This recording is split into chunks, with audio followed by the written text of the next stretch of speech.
Contract marriage भाग 4. परीने सगळं आवरलं आणि कंपनीमध्ये जायला निघाली होती. आजी, मॉम, काकी सगळेच तिला म्हणाले गाडी घेऊन जाय म्हणून, पण तिने जॉब इंटरव्ह्यू आहे तर गाडी नको म्हणून सांगितलं. परी इंटरव्ह्यूसाठी कंपनीमध्ये आली. तिथल्या रिसेप्शनवर चौकशी केली. तिथली रिसेप्शन नीट तिला खालून वर निरखून पाहत होती, कारण हाय क्लास ऑफिसमध्ये परी रेड टॉप आणि व्हाईट लेगिन्स घालून कोणत्याही मेकअप न करता खूप छान दिसत होती. तिचं सरळ साधं वागणं आणि चेहऱ्यांवरील निरागस भावच तिच्या सौंदर्यात भर घालत होते. रिसेप्शन नीटने तिला इंटरव्ह्यू होणार होते त्या मजल्यावर आणून सोडलं होतं आणि ती निघून गेली. इंटरव्ह्यूला वेळ होता म्हणून परी बिल्डिंगचे निरीक्षण करू लागली होती. 25 मजले असलेली SD कंपनीची बिल्डिंग बघून तिला थोडे दडपणच वाटत होते. लागेल का माझा नंबर की नाही असं तिला होत होतं. तिला खरं तर टेन्शन आलेलंच होतं. परीचा नंबर आल्यावर तिला मात्र आत बोलवण्यात गेलं. तिचा इंटरव्ह्यू अक्षयचा मित्र कम त्याचा PA सुधीर घेणार होता. बरोबर ऐकलं तुम्ही, ती कंपनी अक्षयचीच होती. तो CEO होता तिथे. तिच्यावर नजरही ठेवता येईल म्हणून अक्षयने त्याच्याच कंपनीमध्ये इंटरव्ह्यू घेतला होता.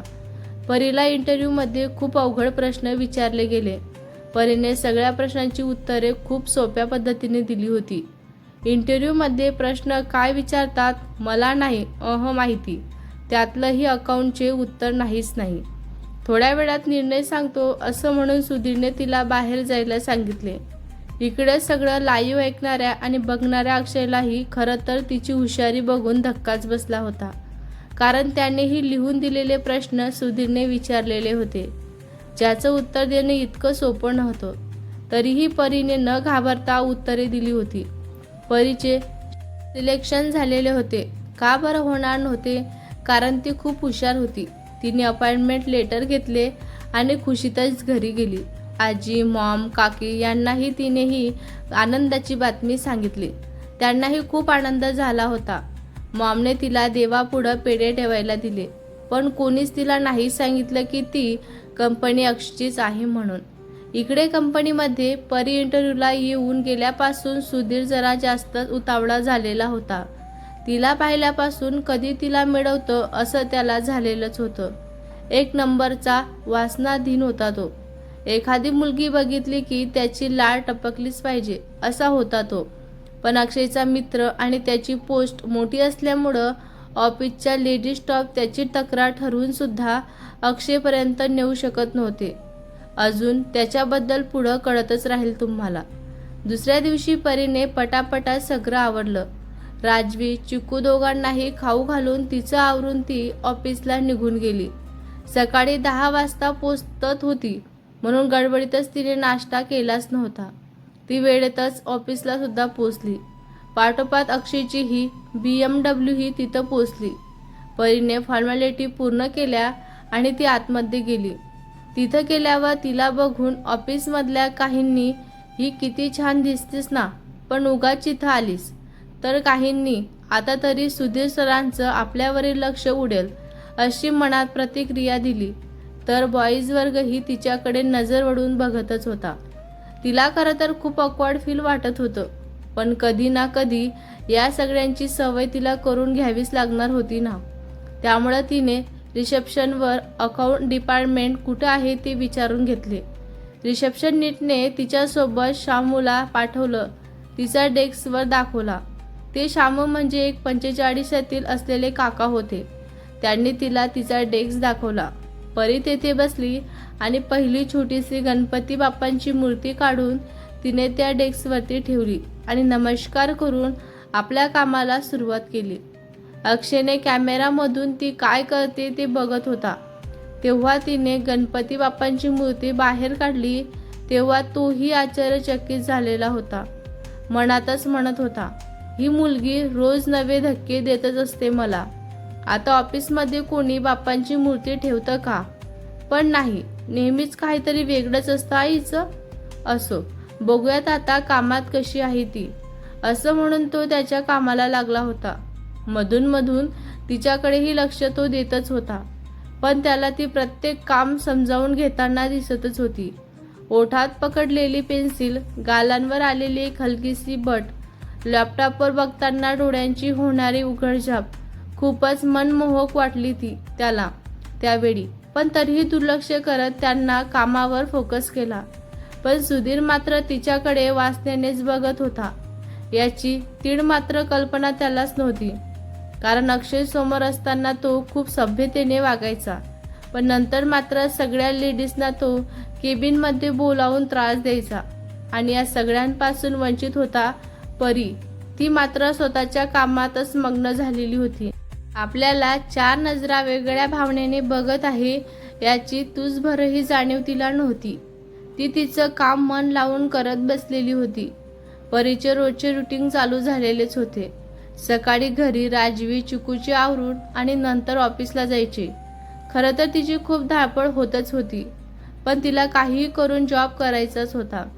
अजूनही तिला हे ऑफिस अक्षयचेच आहे हे तिला माहिती नव्हतं.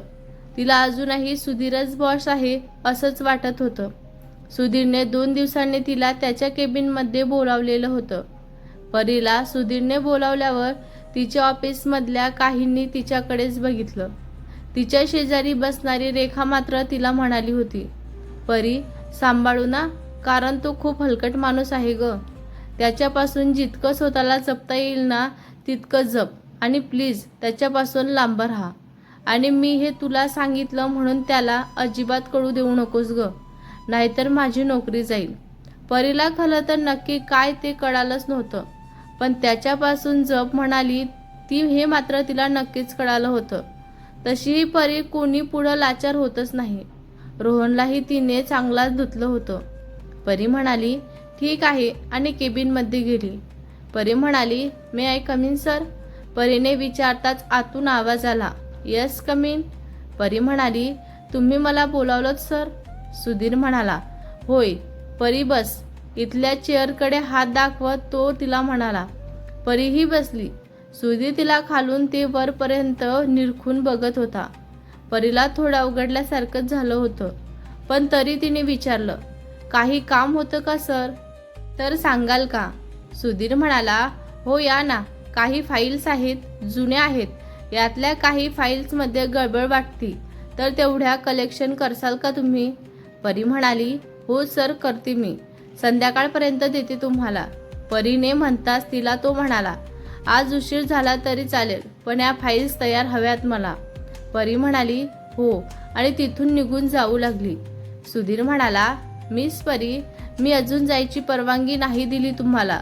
अजून माझं काम बाकी आहे. तुम्ही अशाच निघाल्यात बिना परवानगीशिवाय? सुधीरने तिच्याकडे बघतच म्हणाला. परी म्हणाली सॉरी सर. सुधीर म्हणाला म्हणलं आणि तिथेच उभी राहिली. सुधीर तिच्याशी बोलतच तिच्या जवळ आला आणि मागून येऊन तिच्या खांद्यांवर हात ठेवला. तसा झटकन तिने तो मागेच धरून पटकन मुरगाडला आणि वळून म्हणाली असा प्रयत्नही करू नका तुम्ही. तुम्ही बॉस आहात म्हणून काहीही खपून घेणार नाही मी, हे लक्षात ठेवा. मी तशी नाही जशी तुम्ही मला समजत आहात.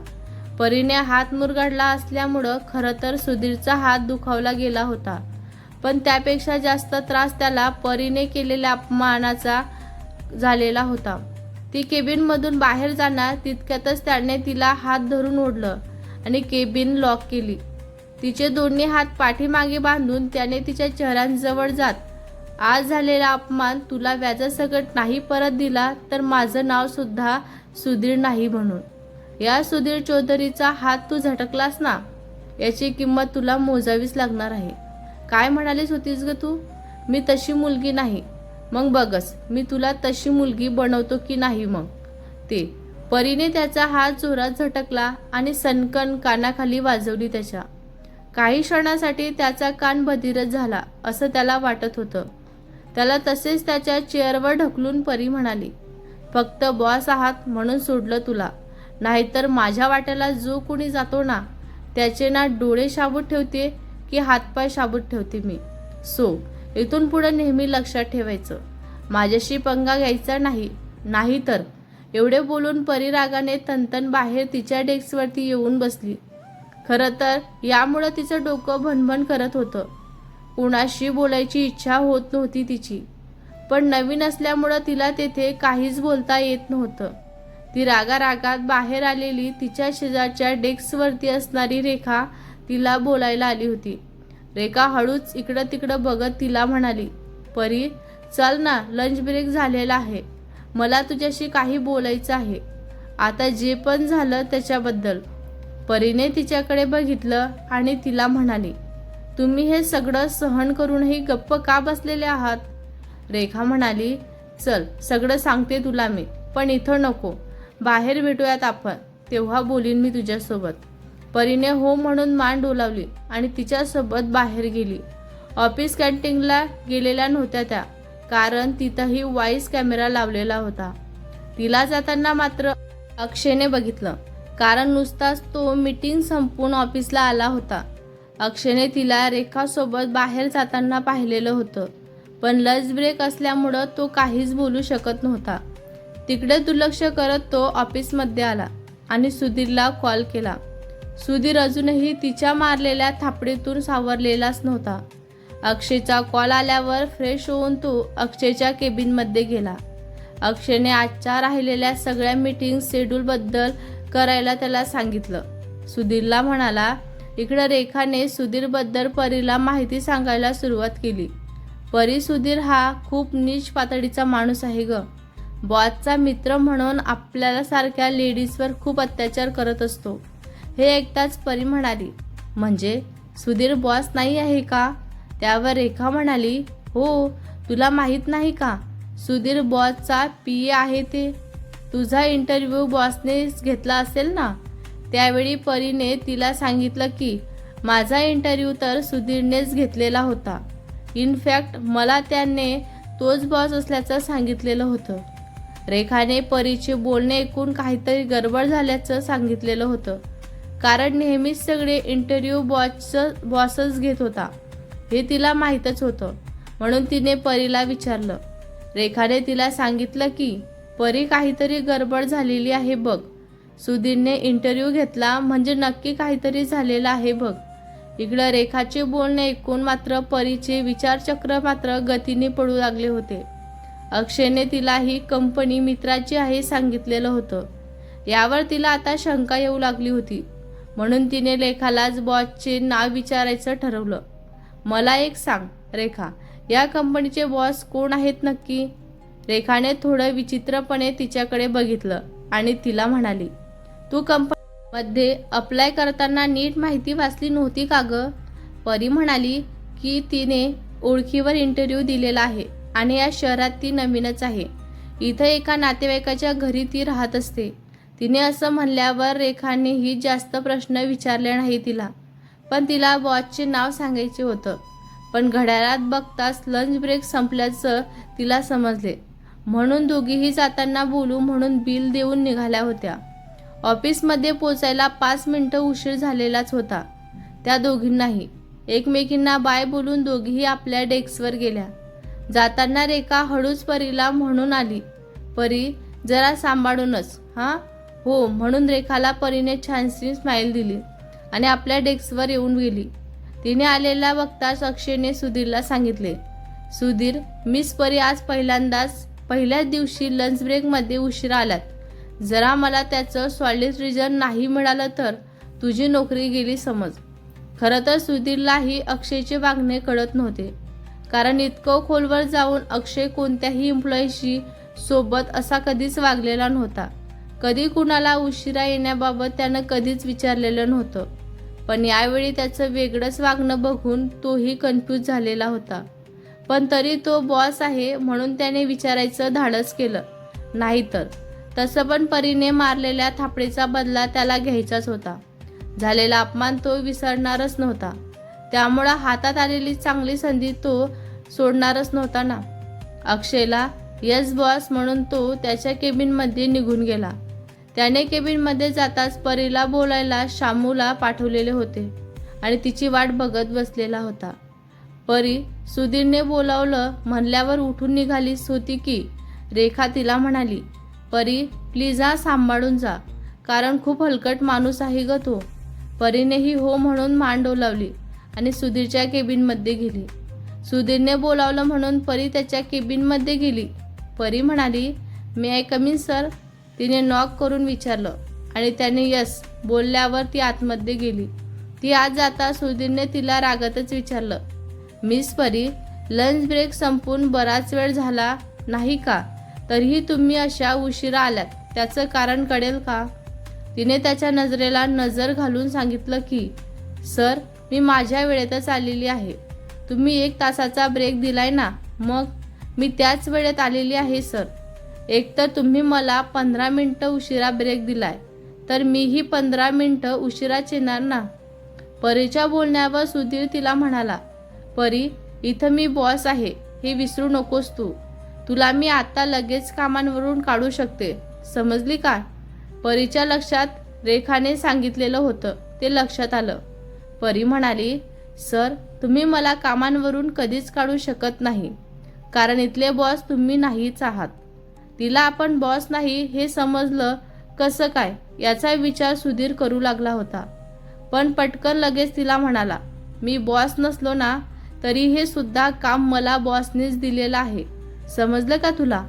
यापुढं मला उलट उत्तर द्यायचं नाहीस तू, आणि इथून पुढं तुला मलाच रिपोर्ट करायचं आहे, हेही बॉसने सांगितलेलंच आहे, लक्षात ठेवायचं. त्यामुळं नीट बोलायचं आणि नीट वागायचं, अदरवाईज तुला कंपनीतून काढण्यात येणार आहे, हे लक्षात ठेवायचं."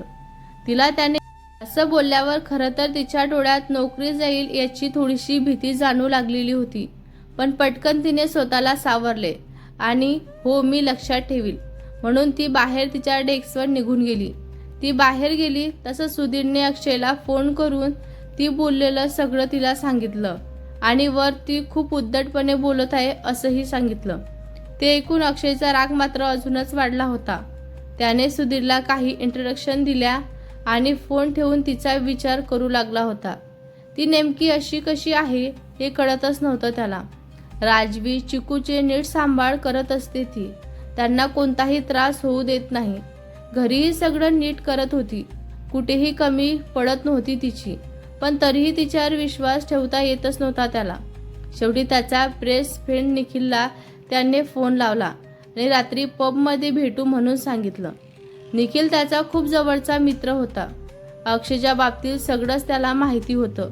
एवढंच काय, अक्षयची एक दुसरीही गोष्ट होती, त्याची देखील फक्त निखिललाच माहिती होती. आजपर्यंत अक्षयने दुसरी ओळख घरच्यांपासून लपवलेली होती, ते सगळंच निखिल बघत होता. ती ओळख पुढेच कळेलच तुम्हाला. निखिल संध्याकाळी पबमध्ये अक्षयची वाट बघतच होता. सगळा पब तरुणाईने भरलेला होता. कोणी ड्रिंक करत होते तर कोणी नशेत डान्स करत होते. अशा या वातावरणात ते दोघेही सॉफ्ट ड्रिंक घेत बसलेले होते. त्याचा नेहमीचा अड्डाच होता तो. तिथल्या मादक ललना दोघांच्या जवळ येत आपल्या मादन अदनांनी त्यांना भुलवण्याचा प्रयत्न करत होत्या. पण या दोघांचं कुठेही लक्ष नव्हतं. दोघांचंही लक्ष वेगळ्याच गोष्टीत होतं. तसं पण या सगळ्या गोष्टी त्यांच्यासाठी नॉर्मलच होत्या म्हणा. निखिलला अक्षयने सगळं काही सांगितलं. पाहिलं तर निखिल अक्षयचे लग्न ऐकून शॉकच झाला होता. "अक्षय, तू लग्न केलं आणि ते मला तू सांगितलं नाही आणि तुला सुद्धा सांगू वाटलं नाही का रे?" अक्षय म्हणाला, "अरे निखिल, ऐक ना, असं काही नाही रे. हे सगळं इतक्या पटापट झालं की मला स्वतःलाच कळालं नाही." ते ऐकून निखिल सुद्धा थोडा गप्पच झाला आणि म्हणाला, "ते सगळं सोड, पण मला सांग नक्की काय प्रॉब्लेम आहे ते तुझा?" मग अक्षयने लग्न कसं झालं आणि त्यावेळी समोर आलेले फोटो आणि परीचे आताचं वागणं हे सगळं त्याला नीट सांगितलं. निखिलने सगळं ऐकून घेतलं आणि म्हणाला, "मग आता तुझा नक्की प्रॉब्लेम काय आहे?" अक्षयने त्याच्या मनाची हालत निखिलला सांगितली आणि म्हणाला, "माझंच मन 2 बाजूंनी बोलतंय निखिल. हे सगळं काय आहे, काय चाललेलं आहे, मलाच काही कळेनासंच झालं. म्हणून तर तुला बोलवलं ना मी येथे. आफ्टर ऑल तुझ्याशिवाय मला कोणीच नाही समजू शकत रे." निखिलने त्याच्याकडे बघितलं आणि म्हणाला, "इट्स सेलिब्रेशन टाईम यार. माझा मित्र अखेर शहीद झाला प्रेमात." हे ऐकून अक्षय मात्र चमकलाच. "हे असं काहीच नाही आहे निखिल, तू काही पण बोलत आहे आणि चुकीचं बोलतोय. मी आणि त्या मुलीवर प्रेम नाहीच, होणारच नाही माझं प्रेम तिच्यावर. त्यावर निखिल मात्र हसला आणि त्याला म्हणाला, हे तू मला नको सांगूस रे, कारण तू बोलतोय एक आणि तुझे डोळे दुसरंच काही सांगताय. सो तुझा विचार तू कर आणि मला सांगू नको. नाहीतर असं कर, अजूनही तुझा विश्वास नाही ना बसत तिच्यावर, तर आज तू तिची परीक्षा घे. अक्षय म्हणाला, ती परीक्षा कोणती? सांगायचं पण कष्ट घेशील का तू निखिल? आता सांग लवकर कोणती परीक्षा घ्यायची तर. निखिल गप्प बसल्यावर अक्षयने परत त्याला विचारलं. निखिलने त्याला जवळ बोलावून कानात काहीतरी सांगितलं आणि म्हणाला, हे वर्क करेल बघ. सध्या मी सांगतो म्हणून तू तेच कर. त्यावर अक्षयच्या डोळ्यातही निर्धार दिसला आणि म्हणाला, ठीक आहे, तू म्हणतोय तर हेच करेल. पण जर का ती पैशाच्या मागे गेली तर मात्र मी तिचा जीवच घेईल. भेटूया पुढच्या भागात. हा भाग तुम्हाला कसा वाटला कमेंट करून नक्की सांगा. व्हिडिओ आवडला असल्यास लाईक करा, शेअर करा. नवीन असाल तर चॅनलला सबस्क्राईब करा. धन्यवाद.